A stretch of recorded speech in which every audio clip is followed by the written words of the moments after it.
Bismillahirrahmanirrahim. Assalamualaikum warahmatullahi wabarakatuh. Bagaimana anakku kabarnya? Gue ini sangat berharap kali ini kalian dalam keadaan sehat dan selalu dalam keadaan sehat dan dalam lindungan Allah.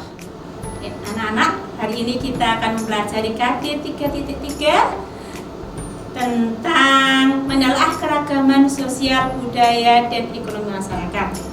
Tujuan pembelajaran hari ini, kalian nanti akan melihat video.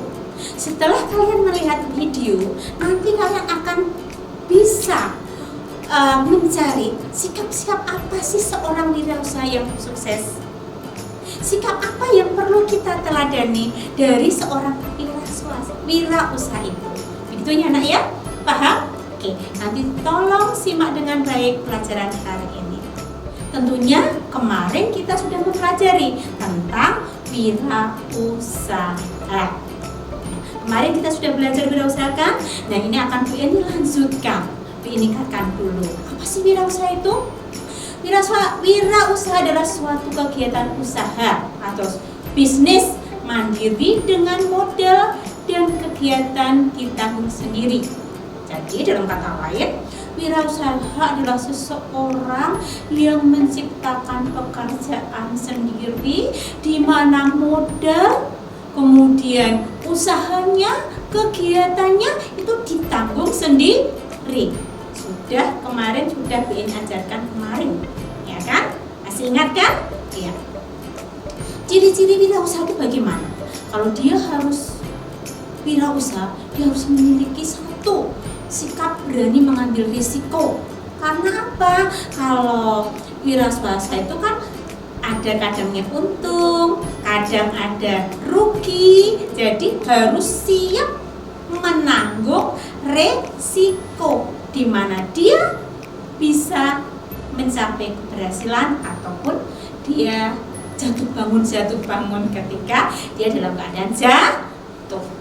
Yang kedua, seorang wirausaha yang kreatif. Kemarin sudah kita ajarkan, kalau dia mau wirausaha berarti harus memiliki kreatif yang tinggi. Misalnya kita cari peluang apa ya, bisnis apa ya yang ada bisa di sekitar kita. Nah, di sini tuh belum ada yang jualan, belum ada tentang keripik singkong. Oke, kita buat keripik singkong. Bagaimana keripik singkong itu bisa menarik? Kita kemas yang bagus. Nah, harus penuh ide-ide yang kreatif. Jangan sama dengan yang lain, biar lebih menarik pelanggan. Itu yang termasuk juga dimasuk dalam inovatif. Yang kedua anakku, wirausaha itu ada dua. Itu apa? Wirausaha yang menghasilkan barang dan wirausaha yang menghasilkan jasa. Kemarin anak-anak sudah gue nih suruh untuk mencari di lingkungan sekitar kira-kira wirausaha apa toh yang ada di sekeliling kita. Tetapi belum kita bedakan mana yang menghasilkan barang dan mana yang menghasilkan jasa. Oke, coba kita lihat. Wirausaha yang menghasilkan barang, contohnya apa?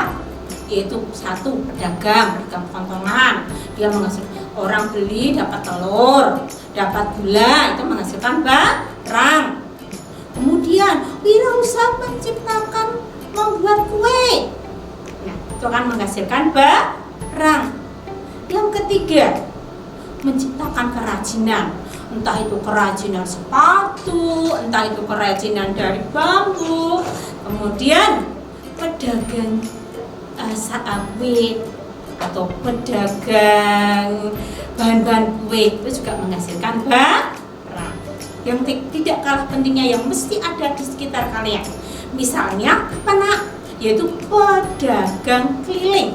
Ada kan di rumah kalian sayur. Nah itu juga namanya wirausaha. Itu adalah contoh-contoh wirausaha yang menghasilkan barang. Yang menghasilkan hasil apa Bu? Nah coba yang menghasilkan jasa, berarti dia wirausaha dengan jasa yang diutamakan. Misalnya apa? Potong rambut. Kalian datang ke sana, kita lihat potong rambut. Kemudian laundry, itu juga menghasilkan jasa. Terus kemudian bengkel. Nah, yang sekarang sedang marak-maraknya adalah pengiriman barang. Itu sangat marak saat ini dan dibutuhkan saat ini, yaitu online barang, pengiriman barang, Tiki misalnya dan sebagainya. Itu adalah contoh-contoh wirausaha yang menghasilkan jasa. Mama-mamaku, kemarin kita baru membaca tentang teori wirausaha, ya kan, Nak? Nah, yuk sekarang kita saksikan. Ini adalah sosok wirausaha sukses. Coba nanti dalam pembelajaran kali ini anak-anakku, anak-anak tadi Bu Eni hanya menerangkan yang sudah Bu Eni ajarkan kemarin. Ini kalian dalam pembelajaran ini nanti kalian harus bisa. Apa sih yang bisa kita ambil dari video yang kita tayangkan ini? Perilaku baik apa yang bisa aku terapkan? Kalian harus bisa mengambil itu. Ya, perilaku apa yang bisa kita terapkan? Perilaku baik apa dari seorang Yasa Singgih yang kita terapkan? Oke, yuk Nak, kita saksikan video kali ini dengan baik. Ingat, cari hikmah yang bisa kita ambil. Siap? Siap. Yuk kita saksikan. Muda, gigih, dan mandiri. 3 kata yang cocok untuk menggambarkan sosok menginspirasi berikut ini. Yasa Singgih mulai merintis usahanya sejak dia masih berusia 15 tahun. Dan kini di usianya yang menginjak 19 tahun, bisnisnya sudah berhasil meraih omset 300 juta setiap bulan.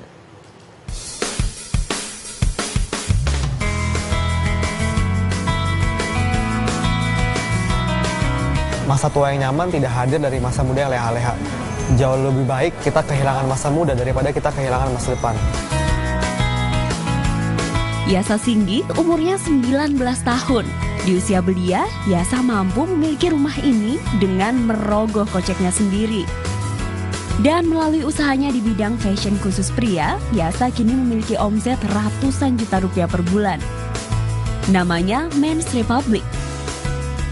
Sederet artis dalam negeri pun tampil mengenakan produknya. Mulai dari baju, jaket, hingga sepatu.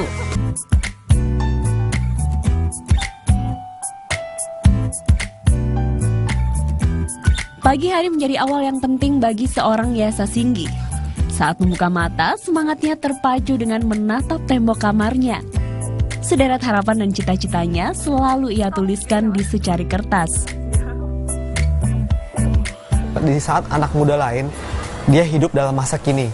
Yang penting eksis, gaul, nongkrong di mana-mana. Tapi saya menjadikan masa muda saya yang lebih produktif, yang lebih berkualitas lagi.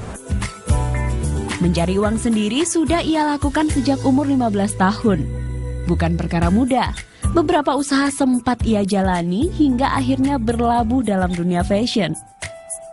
Di usia 15 tahun itu pertama kali nggak langsung ke dunia bisnis, sempat saya jungkir balik jadi MC dulu. Terus nggak langsung ke dunia fashion juga, sempat usaha lampu dulunya. Gagal, sampai akhirnya kecemplung juga nggak sengaja. Bermodal dari tabungannya, Yasa mulai mencoba produksi baju dengan modal awal Rp700.000. Namun pahitnya, dari 48 baju yang diproduksi, hanya 2 yang laku terjual. Kemudian Yasa kembali mencoba peruntungan berjualan melalui media online. Semua produknya ia desain sendiri. Ilmunya didapat secara otodidak. Yasa juga kerap mencari desain produknya melalui situs-situs di internet. Jualan online satu-satunya bisnis yang bisa dimulai dengan modal yang minim banget, sedikit banget. Pertama kali usaha online, bisa dibilang ya modalnya waktu itu cuma modal BlackBerry, BBM yang saya punya, bayar uang pulsa yang tiap bulan, udah cuma itu aja. Dengan modal itu doang saya bisa mulai bisnis online. Terjun menjadi wirausaha di usia belia bukan tanpa alasan. Hatinya tergerak mencari penghasilan sendiri sejak sang ayah jatuh sakit. Saat itu kondisi ekonomi keluarganya juga pas-pasan. Alhasil, Yasa memutuskan untuk membiayai kebutuhan pribadinya dengan uang sendiri. Di saat itu saya mulai berpikir ya, waktu papa saya sakit, beliau waktu itu mau operasi aja nggak punya uang. Akhirnya beliau lebih mengutamakan pendidikan anaknya. Saya anak ketiga dari 3 bersaudara. Kata papa saya yang saya ingat adalah uangnya daripada buat operasi, mendingan buat pendidikan anak-anak aja katanya. Semangatnya bukan tanpa hasil. Sempat jatuh bangun menjual produk bajunya hingga merambah dunia online selama 4 tahun, kini Yasa memiliki sebuah toko. Ia menyewa tempat ini untuk menyimpan produknya. Namun saat ini urusan produksi baju, Yasa masih menggunakan jasa konveksi di daerah Bandung, Jawa Barat. Selain memasarkan produknya sendiri, Yasa sudah memiliki 75 reseller atau jaringan penjual. Setiap hari pemesan produknya pun datang dari berbagai daerah di dalam negeri hingga mancanegara. Yasa mengutamakan pemasaran dan transaksi melalui media online agar mengurangi biaya operasional. Semuanya transaksi via online, pengiriman via online.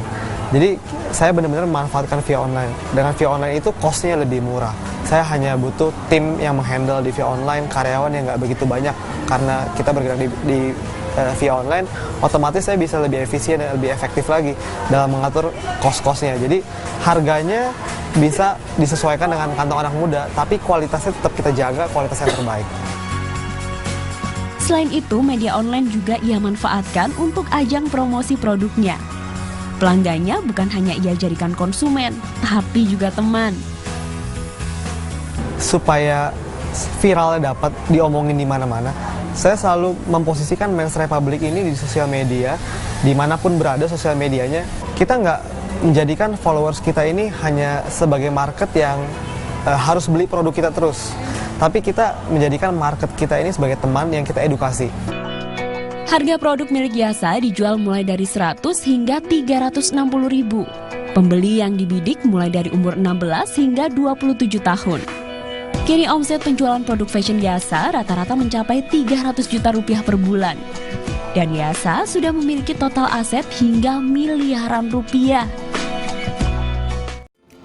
Anak-anakku, dari video yang kita saksikan tadi, seorang Yasa Singgih di saat usia 15 tahun dia sudah mulai usaha. Nak, di usia 18 tahun dia sudah lebih usaha lagi, dan usia 19 tahun dia bisa meraih 300 juta, omset 300 juta per bulan. Sungguh luar biasa. Lalu bagaimana bisa menciptakan itu? Dalam video tadi Yasa Singgih bilang bahwa masa muda yang leha-leha tidak akan menghasilkan yang baik. Mas tidak mau kehilangan masa tuanya. Untuk mencapai masa tua yang nyaman, dia harus berusaha di masa mudanya. Dia selalu meluangkan waktunya, tidak seperti pemuda-pemuda lain yang pinginnya nongkrong, suka berpoya-poya, tidak. Tetapi dia selalu menggunakan masa mudanya dengan produktif, yang lebih produktif. Caranya gimana? Satu, Yasa tadi kita lihat, dia selalu menempelkan cita-citanya di dinding. Sehingga begitu dia bangun, dia tahu, oh cita-citaku seperti ini. Berarti apa yang harus aku kerjakan? Apa yang harus aku lakukan hari ini? Selalu terpampang. Sehingga dia selalu semangatnya tinggi. Dan dia selalu bersemboyan bahwa masa mudaku harus lebih produktif agar di masa tua lebih enak. Yang ketiga, tadi dikatakan bahwa dia selalu tidak keberhasilan 300 juta, tidak laku 300 juta, nak. Tetapi dia selalu gagal.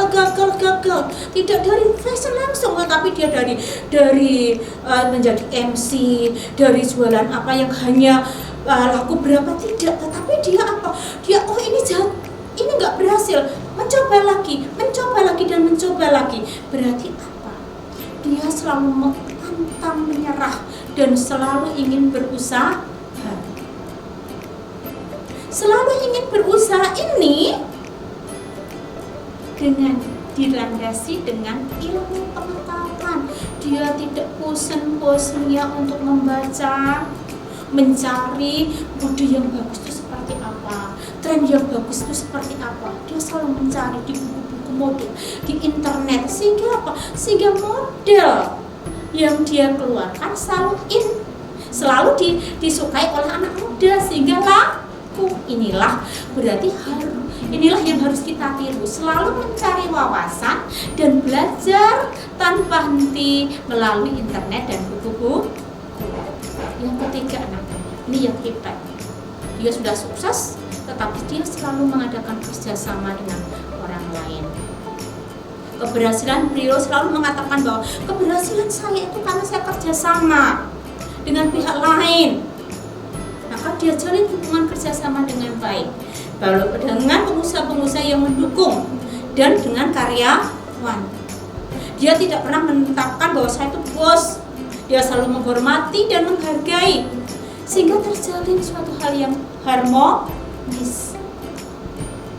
Yang tidak kalah pentingnya, dia selalu melakukan promosi. Inilah produkku.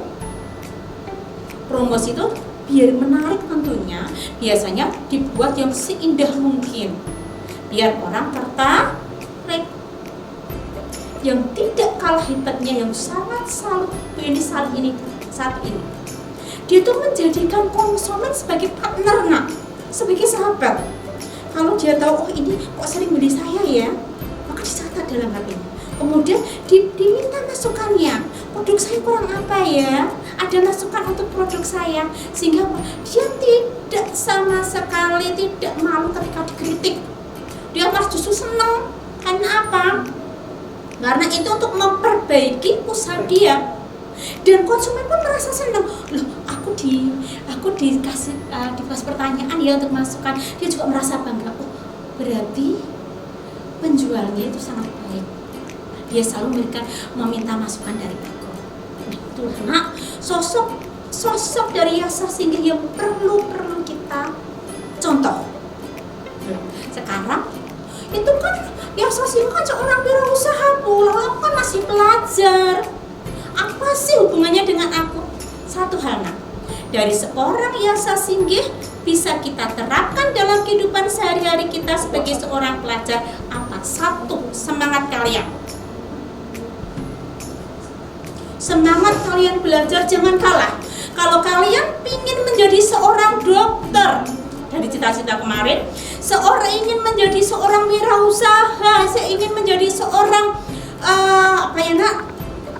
seperti Habibie, orang arsitek atau apapun, rintislah cita-cita kalian saat ini dengan cara belajar. Tuangkan cita-cita kalian, tulislah kira-kira apa yang harus aku lakukan. Ya nak ya, jangan leha-leha.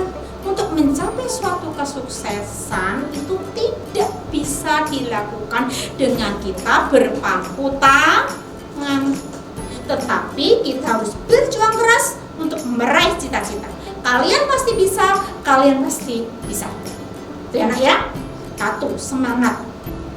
Yang kedua, karena kalian seorang pelajar, maka kalian jangan bosan untuk membaca buku. Jangan bosan untuk latihan. Yasa Singgih dia selalu membaca buku internet, membaca majalah-majalah untuk inovasi. Kalian sebagai seorang pelajar, yuk kita membaca buku. Materi IPS itu apa? Atau ASEAN? Saya cari ASEAN. Materi IPA tentang apa? Kerangka, saya cari tentang kerangka, membaca dan sebagainya. Matematika, yuk latihan yang keras. Kalau aku kemarin baru dapat nilai 80, aku harus berusaha untuk mendapat nilai 100. Pasti bisa. Yang tentunya diiringi dengan doa